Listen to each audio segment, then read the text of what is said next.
Akkam jirtu hordoftoota chaanalii kanaa mi'aarra immoo mata duree baay'ee murteessaa ta'e tokko irratti qabxiilee muraasan isinii kaasa. Mata dureen kunis waa'ee maatiin haala gaariin daa'ima isaa guddisuuf fedhii qabu maal gochuu qaba kan jedhudha. Kana jechuun maatiin haala gaariin daa'ima isaa guddisuuf of qopheessuuf yookaan fedhii qabu yookaan taasisuu barbaadu maal gochuu qaba kan jedhu irratti qabxiilee muraasa isinii kaasa. Mata duree kana yeroo isinii qopheessu yaada dhuunfaa koo osoo hin ta'in barruulee adda addaa qorannoowwan adda addaa maatiin maal akka gochuu qaban qoratamanii akka addunyaatti wanti fudhatama qabudha waan ta'eef hanga dhumaatti na hordofuun caqasaa. Ni jalqabaan daa'immaniif eegumsa taasisuudha. Maatiin daa'ima guddisu tokko daa'ima isaaf eegumsa taasisuu qaba. Protective parenting jedhaman akkasii. Daa'immaniif eegumsa taasisuu yeroo maal jechuudha kan jedhu immoo ilaallu tokko fedhii daa'imni qabu gama xiinsammuu fi akkasumas gama guddina qaamaan kan jiru guutuu yaaluu xiinsammuu daa'immanii yookaan saayikooloojii daa'immanii eeguu akkasumas immoo guddina qaamaaf wanta isaan barbaachisan keessumattuu nyaata dhugaatii daa'imman harma hoosisuu daa'imman talaalchisuu daa'imman ifa aduutti baasuu wantoota guddina qaama daa'immaniif fayyaa daa'immaniif barbaachisoo ta'an guutuu yaaluudha. Inni lammaffaan daa'immaniif bakka balaa irraa bilisa ta'e mijeessuu yeroo jireenya keessatti daa'immaniif bakka balaa irraa bilisa ta'e mijeessuudha. Fakkeenyaaf wantoota daa'imman balaaf saaxilan bakka bishaan kuufamee jiru karaa baay'ee daandii konkolaataatti dhiyaatee jiru bakka daa'immaniif mijataa hin taane amma danda'etti irraa achisii kun bakka daa'immaniif mijataa ta'e bakka jireenyaaf mijataa ta'e mijeessuun gaariidha jechuudha. Inni kaan immoo yeroo daa'immaniif bakka balaa irraa bilisa ta'e mijeessuu yaallu balaa irraa fageessuuf haalli godhamu kan akka daa'imni waan tokko hin shaakallee dhorku akka hin taane gochuu.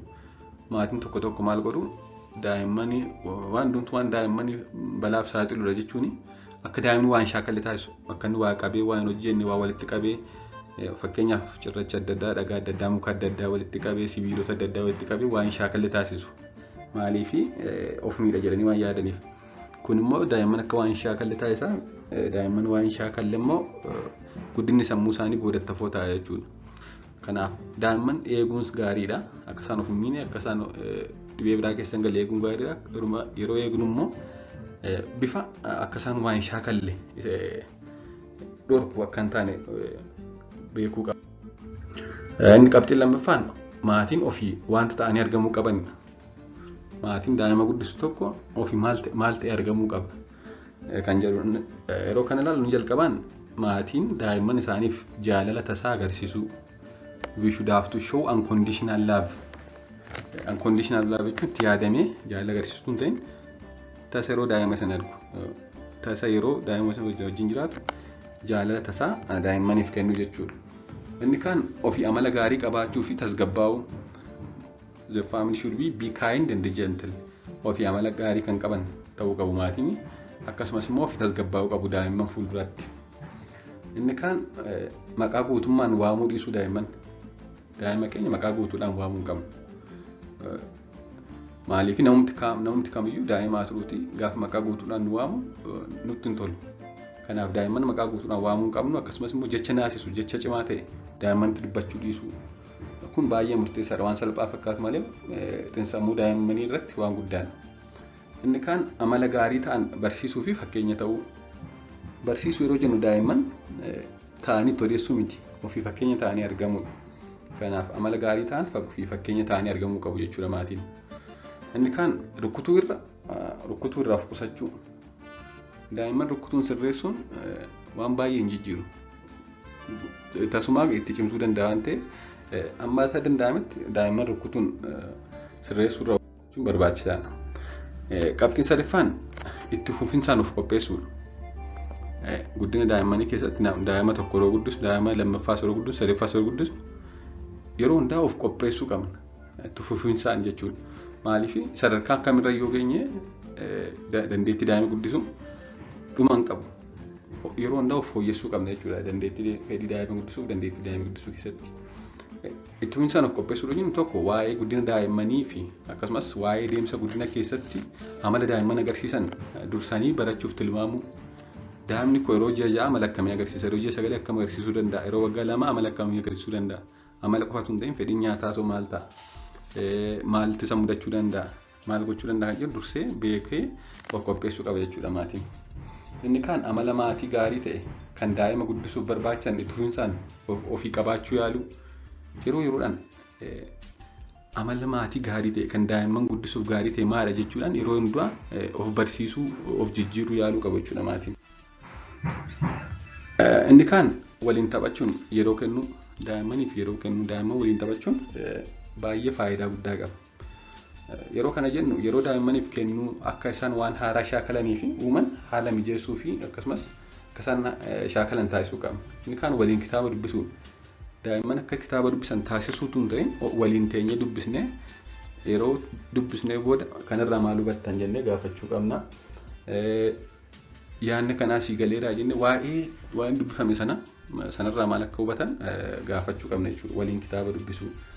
Inni kaan adabuun osoo hin taane barsiisuun amala barbaachisu akka isaan baratan gochuu. Akkuma duratti kaasuu yaale daa'imman adabuun osoo hin taane barsiisuun akka isaan amala ofii barbaadnu san akka isaan qabaatan taasisuu qabna jechuudha. Inni kaan immoo ofii taane akkasumas wantoota ijoolleen rakkoo amalaa godhataniif saaxilan child behavioral problem akka isaan godhatan kan taasisan tokko jiru. Maatiin hanga danda'ametti isaan kana sirreessuu yaaluu qabu jechuudha. Isaanis amma ta'e ilaalle fakkeenyaaf abbaa yookiin haati qofa guddisuu single parenting. Haati tokko qofaa ishee daa'ima guddiste, abbaan tokko qofaa isaa daa'ima guddiste, sababa adda addaan abbaa fi haati gargar ba'anii yookaan walirraa fagaatanii jiraatanii kun gaarii hin ta'u.